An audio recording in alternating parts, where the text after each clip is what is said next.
first thing you want to do before working on any electrically driven air compressor is to make sure the compressor itself is turned off, the power to the compressor is turned off, and if possible, that the air compressor is unplugged from the power service. Once you feel you're sure that you've turned off the power to the compressor and disconnected any additional power sources that might operate the air compressor, you want to use your multimeter or an amp probe to check to make sure that you are sure that there is no power being delivered to the air compressor. Use your multimeter to make sure that you don't have any operational power going to the compressor systems. Once you have verified this, you can move on to the next step of draining the tank or system pressure to make sure that the compressor is safe to operate. Once you verify that the air compressor is turned off and all electrical power has been disconnected from the air compressor, you want to make sure that you drain the system pressure from the tank of the compressor where you're working with. Make sure that this pressure has been drained down to zero. You can check by checking your tank pressure gauge to make sure that it reads zero. You can also check by pulling the tank safety valve to also make sure that there is no pressure left in the tank. The tank safety valve is typically located somewhere near the gauge.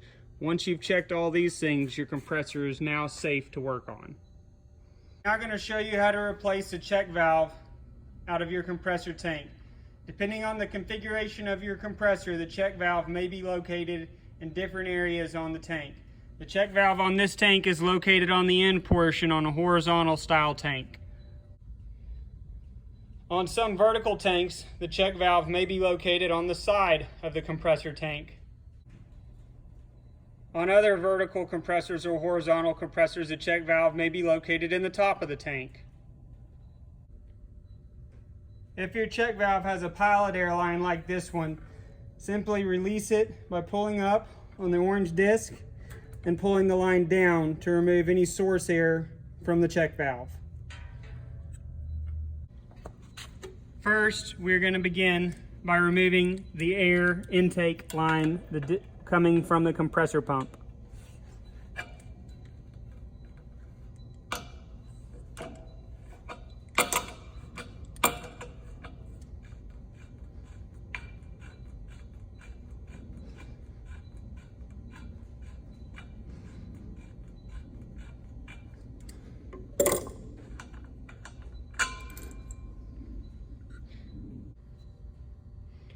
Next, we will remove the check valve from the compressor tank.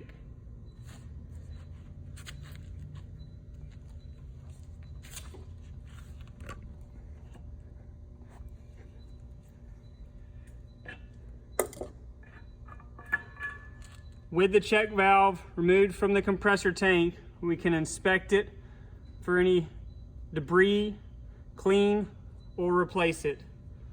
Before replacing the check valve back in the compressor tank, apply a small amount of thread sealant or Teflon tape.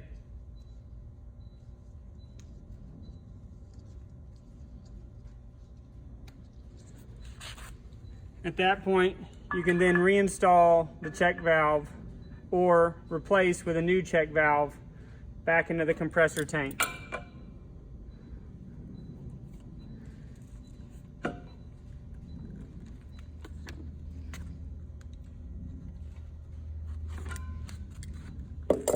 You can then reinstall your air line.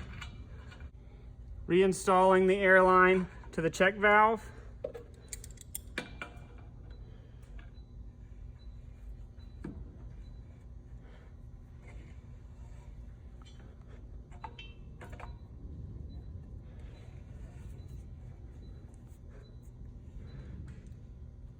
Making sure that it is firmly fitted.